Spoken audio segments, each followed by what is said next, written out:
football when you're watching like Alabama whoop up on Toledo or something, some kind of cupcake.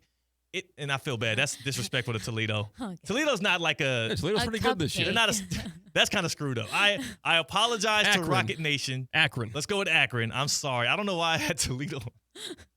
But to watch in college football like Alabama beat up on Akron, that's not fun. No. It's not fun at all. There's something non-enjoyable about it because you know there were no expectations. In the NFL, watching a team bludgeon another squad, especially when they're doing it offensively and like you said, going for 6 every time and not kicking field goals, it's fun. And we've been missing that through the first 3 weeks of the football season, and the Bills provided it last night with a 47-piece. Yeah, it's like two different types of movies, and both do well in the box office. Yeah. Watching the Bills run up the score in the first half is like watching a Fast and Furious movie, which there's a reason why they keep making those movies. Yeah. Non-stop action. The result is never really in doubt. Like, Dom Toretto's going to be alive at the end of the movie. The Rock's going to be okay. They should Jason kill him one Statham- time. And just bring him back and just act like it never happened. And then a Christopher Nolan movie is like the actual drama, like actually high-quality film was the Commanders and Bengals game last night because you didn't know what the end was going to have in store. I thought for a second the Commanders were going to blow that game. I honestly did. Wow. I have no faith in the Bengals. And that more so is obviously partially biased because I don't like them, but then also I've seen what they've looked like the past 2 weeks, and they give me no confidence in them. C-Katt, you just brought something up with Fast and Furious. It made me think about something. I actually haven't watched the Fast and the Furious since Too Fast, Too Furious.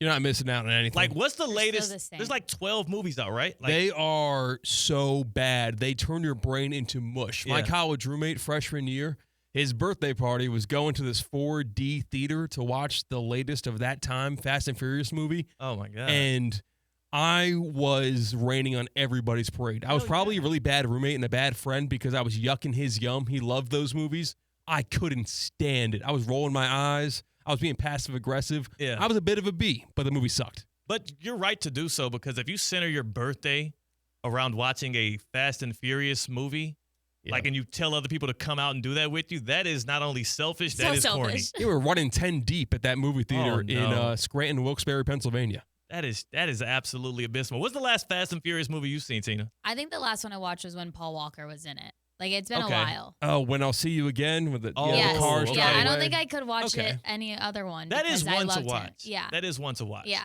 I have not seen any of the Fast and Furious ones since literally the number 2, Too Fast, Too Furious. I remember the Ludacris song. I remember exactly where I was at. I remember who I went with and everything. I watched it in the theaters. It was good.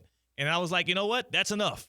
See, But apparently they didn't think so. it's cheesy, it's corny, and everyone in it knows the dialogue is ridiculous. Yeah.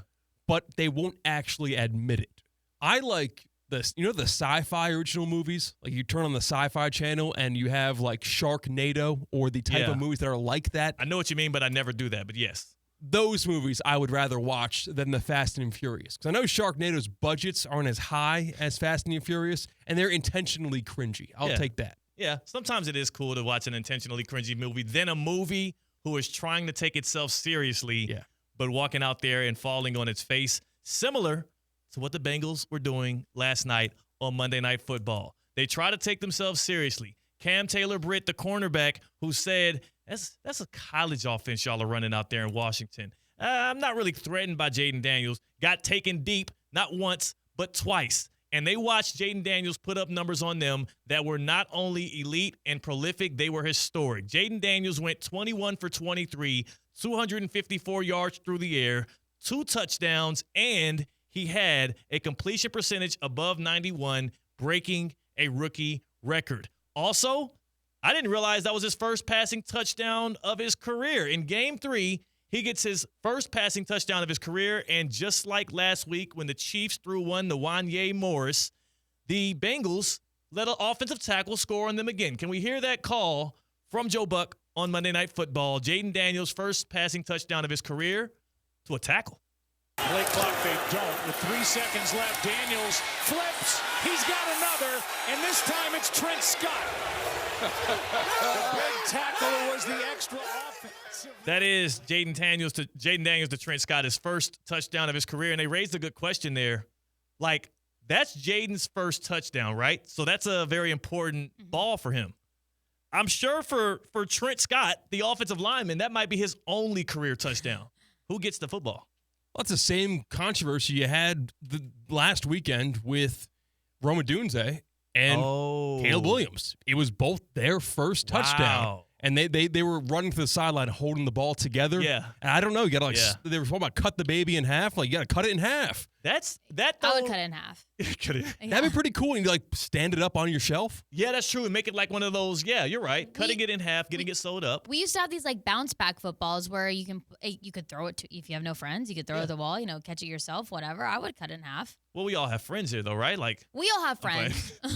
No, the football doesn't go to the lineman, by the way. Like in that scenario, no, it goes to the quarterback, Jayden Daniels. The lineman doesn't. What's he going to do with the football? That's his only career touchdown. He'll get Put another. it in his office. Put it in his room. I don't know. Anything. So here's what they have to do then if you're the Commanders. If you're going to give the football to Jayden Daniels, you have to force feed that lineman another touchdown. Mm-hmm. The only problem is the only team that's giving up touchdowns, the offensive linemen these days, are the Bengals, and the Washington Commanders don't have them on the schedule anymore. But 35 years from now, if we go through the history that Jayden Daniels and the Commanders want history to go, you'll be talking about Jayden Daniels is in the Hall of Fame as a Commander. Wow. The football that's in the Hall of Fame was his first touchdown thrown. Okay. It's not going to be the lineman's first touchdown or only touchdown. I feel like you're being a little dramatic. Yeah. I mean, no, I'm not. I think it's being more dramatic to act like the lineman catching the ball is a bigger deal. Here's the thing, though. Jayden Daniels' first touchdown came against the Buccaneers in the form of a run. So, it's his first passing touchdown, but it's not even his first touchdown as a pro. He had 2 rushing touchdowns against the Bucs to open the season off. So that ball is more important to the lineman there. And you guys, just like always, are picking on the offensive linemen. The guys that they're doing the faceless work. They're doing the grunt stuff. These guys get no credit, no love, and y'all are trying to take the ball away from them. I'm saying split it in half. If the quarterback wants the ball, split it in half. But I would agree. I do think the lineman, because he'll probably never get one again. Never get it again. Yeah, he'll have the highlight, and the highlight is what lives forever. That's what you show your kids. You don't show your kids the stupid football that looks like every other football. You show them the highlight. Oh my! You just said you were raining on your friend's parade for his birthday. I feel like you just rain on everyone's parade all the time. That's not true. I'm an exceptionally positive individual. Yeah, that's exactly the opposite. That's exactly the opposite. I light up the room when I walk in. You don't. You light it up with fire and flame and also just a little bit of. You like to try and mellow people out. Yeah, I humble people. Is that a bad thing? You don't humble people. I think that is the most arrogant thing I've ever heard anybody say in my life. It's not I humble people. Not by being great, just by showing someone who they actually are. That is No. Is that not the most arrogant statement you've ever heard? I humble people. C-Katt, 2024. I think that's a great quality to have in a person. That you humble everybody that you go around? Yeah, I don't kiss butts, I don't raise people up and make them think they're better than they are. I bring them down to where they actually are. Yeah. Oh, my God. Oh, my goodness. He's so full of himself. That's the most arrogant thing I've heard anybody ever say is that you humble people with your presence. Being self-aware is a invaluable quality to have, and I think everybody should be as close to as perfectly self-aware as they can be. Yeah. And I help them get there. You don't help. So that's the problem, too, is the problem. You think that you can influence people's self-awareness. Well, what's the first part of that word? Self. Yeah. You need a little bit of help. Trust me. People that trust me. People that have an inaccurate depiction of their self, you're not going to change that, C-Katt. Just one person can't do it. People are crazy. Day by day. Day by day. It's like bumpers at a bowling alley. I can't actually roll the ball for you, but I can help you. I'll get you there eventually, one comment at a time. As an idiot. Every single day here in the City Place studios. Where do we find this guy, C-Katt? I don't know. I don't know. Absolutely don't know. If there's one guy that needs to be humbled in the league right now, it's Joe Burrow, and he got a nice slice of humble pie last night. He had a good game. He wasn't bad. But the problem I keep going back to is I don't believe he was worth the contract that the Bengals signed him to, and the reason being, he's a franchise quarterback. He's contingent on having elite weapons on the field with him to make him good, and that means that you have to, in a salary cap sport, you have to sacrifice other positions. Bria hopped in the YouTube chat here on Theoretically Speaking and said it. Yeah, you definitely need a defense. You want to know why they don't have Jesse Bates and DJ Reader? It's because they had to save their money to pay Joe Burrow and their guy, Jamar Chase. Now they're going to be in a position next year and the year after where Joe Burrow's cap hit going to keep climbing. Is his production going to do so with it, or have we already seen the peak of what he's going to be? We talked about it yesterday. The dude's 27 years old. He's older than Sam Darnold. There's young guns in the league right now, including the guy that he went up against, that look better than him on given Sundays already. And Jayden Daniels is 3 games into his career. I just, again, if you're a Bengals fan and if you're in that front office, you've got to be just objectively disappointed with what you have on your roster, including the starting quarterback. And if you're the Washington Commanders, the statement that they made on Monday Night Football is, we've been talking about who made the biggest statement. What was the statement made on Monday Night Football with our double headers? Jayden Daniels said, I may be young, but I'm ready. I'm ready. And that dude right there, I'm not going to go out as far as some of y'all and say that the Chicago Bears made the wrong pick at number 1, but I know one thing for sure, the Commanders made the right pick at number 2. Because that dude is balling, and he's looking like a guy that if he could stay healthy is going to be an elite person. And like you said, a gold jacket dude down the line. Well, hey, I said if it goes as they want it to, which of course they want it to go that way. He can. I'm not saying put the gold jacket on him right now, but I am saying. Wait, you can't even say he can. He can. If he can, then anybody in the world can, or anybody in the NFL can. No, Bo Nix can't. I don't think you can say he can't. I can. I literally today will stake a claim that Bo Nix is not going to be a Hall of Fame quarterback. I feel fine saying that. Very comfortable. Joe Burrow might not either. What I can say is that the Commanders just certified and made the statement. We talked about entering the show, who made the biggest statement last night. One of those statements was the Washington Commanders saying, we are a contender in the division. It's not just a 2-team race anymore. We're not talking about the Giants. We're talking about the Eagles and the Cowboys. It's not a 2-team race anymore. It is a 3-team race, and I'm excited for that. That is interesting in the NFC East. People have written off that division for just the Eagles and Cowboys. Both the Eagles and the Cowboys have disappointed in spots, whereas the Commanders have impressed us. And I like that statement from the Commanders. They can contend for their division, and Jayden Daniels can be a Hall of Fame quarterback, unlike Bo Nix. Who do you think has a better chance? Let's just do this right quick, and then I'll get your statement. Who made the biggest statement on Monday Night Football? Let me be sports talk radio guy. This feels like something Evan Cohen would ask right now on Unsportsmanlike, and then get incredulous looks from everybody around. Who has a better shot at a Hall of Fame career? Jayden Daniels or Joe Burrow? Joe Burrow. Yeah, it's Joe Burrow. That's what I would say right now. Why would you say that right now? What about Joe Burrow through these first 4 years, and then outlook for what the Bengals have in front of them as they're 0-3 right now and just lost to Jayden Daniels? What about him paints the picture of a Hall of Fame quarterback? I think making it to a Super Bowl is more of a team and quarterback accomplishment than anything that Jayden Daniels has done so far. Of course. I mean, he's three games in. It's more projecting. But what I will say is Jayden Daniels has a lot more of a runway. Jayden Daniels, who just outdueled Joe Burrow on primetime television, also is working with an organization that is under new leadership that you would hope has the kind of consistency you'd need. And also, Joe Burrow has a huge, long line of injury concerns. Who knows how long the dude will be playing? Jayden Daniels is frail, but the dude plays football. He takes them hits. Oh, he seeks out contact. Yeah. This is also a disgusting thing you just brought up. We got to get out of this immediately. Oh, yeah, I'm a jerk. I'm going all in on my anti-Joe Burrow stuff right now because I'm sick of everybody parading the dude up like he's done something in this league that is beyond just also being part of a really good team. Not saying he's a bad quarterback. He was a really good player on a really good team that now is going to be paid like an elite quarterback. And once they start doing that, they're not going to be able to surround him with that elite level talent anymore. But what else would you have done? You have to pay him for sure. Yeah. I'm not saying they did the wrong thing.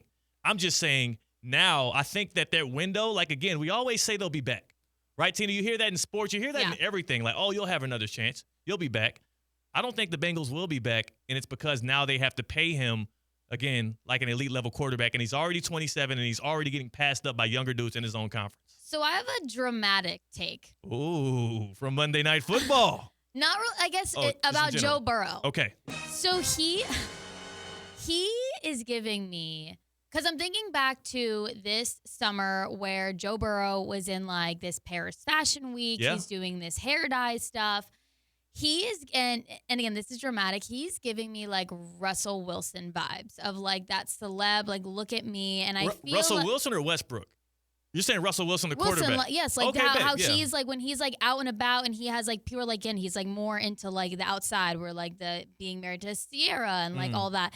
And also we would go back and forth about like Travis Kelce and this whole Taylor Swift stuff of like, oh, like he's so distracted outside of football and how he is like with Taylor Swift and at all these events and he's not focused, but like he's still performing. And like, I just don't think like Joe Burrow, again, like as you're like preparing for the season, like he was doing all these things. And again, like I hate to look back at this and be like, oh, like he was doing all this stuff. Like that's why he's not prepared. But like for me, like when I've been seeing Joe Burrow and we talked about too with like Will Levis, like I'm not seeing like football things ever about him on like my feed. I'm seeing always like, again, like I'm seeing Will Levis's girlfriend and who he's dating right now. I'm seeing Joe Burrow and that he's in Paris Fashion Week and that he's doing all these events, which he should be as an athlete, like have your fun. But again, like we think like, oh, like you're being paid this much money, like, and your team, like go out there and perform as well. You know what ain't fun for Joe Burrow is he's having all that fun off the field, like you're saying? Losing. Playing football. Losing right now. Yeah. And you have your star wide receiver, Jamar Chase, another LSU guy, which I'm starting to question though, Tina, how strong the LSU bond is between players and whatnot.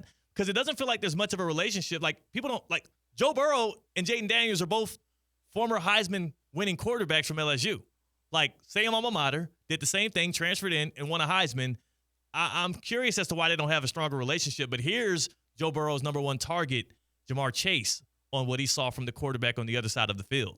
What'd you think? He's a great effing player, not going to lie. Yeah, he is. And I think that great is going to turn into elite one day. And I think that we've seen the best football out of Joe Burrow that we will, again, outside of them also surrounding him with more talent. They're going to have to take sacrifices on defense, and it's going to look like this, where you're getting 38 points hung on you by a rookie quarterback on Monday Night Football. Part of that stuff, like you said, Tina, it's not a good look. Yeah. When you're not performing well, when you're not winning, but you also are, dressed like a B-boy. Yeah, You know? and again, like I love the whole like he gives me Ken Barbie vibes with this like bleached hair, but I don't care about if I was a Bengals fan, like I don't care about your hair color that you're dyeing. Like I want to win. You got to win. Yeah. You got to score more points than the other team, and at the Panthers next week does not look like a easy feat anymore, like it would have a week ago, because you're going to be going up against the former franchise quarterback of the Bengals and Andy Dalton, who has a point to prove. I tell you right now, and I said this about this game, and they lost it. If the Bengals slip up and lose at Carolina next week, like who has more? I mean, it's going to be the Jaguars. They're in a worse position than the Bengals would be, but the questions regarding their quarterback are going to be almost as loud, because he's really good, but the fact that you had to pay him this much and sacrifice that much around him is going to hurt you long run if you want to be a contender in the AFC. It just is. So what questions are you asking about quarterback? Did we pay him too much money, and should he be able to lift up this offense without us also having to pay Jamar Chase $35+ million a year? And if you find the answer to that question, and if the answer is yes, we paid him too much money. Exactly. So that's why you can't even ask the question. You have to draft your ass off is what you have to do. You have to, like the Lions have been able to do. The reason why they're able to pay Jared Goff $50+ million and then Amon-Ra St. Brown $30+ million is because they drafted guys like Laporta, like Gibbs, like Terry and Arnold, and they've struck gold in the draft. They've done really well in that facet. The Bengals are going to have to draft well as well if they're going to pay these kind of guys at those premier positions top of the market money. I'm not saying they shouldn't do it. You have to re-up on Jamar Chase too. I'm just saying the reason why the future is so much brighter for Josh Allen, your guy, Lamar Jackson, your guy, Patrick Mahomes, my guy, is because they're able to lift up their offenses without needing a $35 million receiver, whereas Joe Burrow has not been good unless you've had a guy like that on the field, both in college and in the pros. So if they find the answer to that question where, okay, maybe Joe Burrow was not the complete and total one-man fixed job of really a really putrid Cincinnati organization before he got there, for many years before he got there, we got to invest more in Joe Burrow. Maybe not in dollars, but in time and development and kind of structuring how we're approaching his position. To be honest with you, I don't think that's going to be the answer, too. What's going to end up happening with the Bengals, they're going to miss the playoffs this year. They're going to try to retool the roster a little bit. They're going to re-up Jamar Chase. They got some up-and-coming weapons. They've drafted well with receiver because Yoshevich, is that how you say his name? Yeah. Yoshi? Yeah, I didn't know that's how you pronounce his name until last night. Yeah. I was saying Iosivas, like in fantasy football. Yeah. I was saying it until last night. He's been the talk of the town all offseason. They call him Yoshi. That's why I should have gotten it. They call him Yoshi. Yoshi. Like, he's going to be good, and you won't have to pay him for some years down the line. I do think there's a route in which the Bengals can bounce back from this, but they're not making the playoffs this year. And next year, the rest of the AFC is only going to continue to get stronger around them.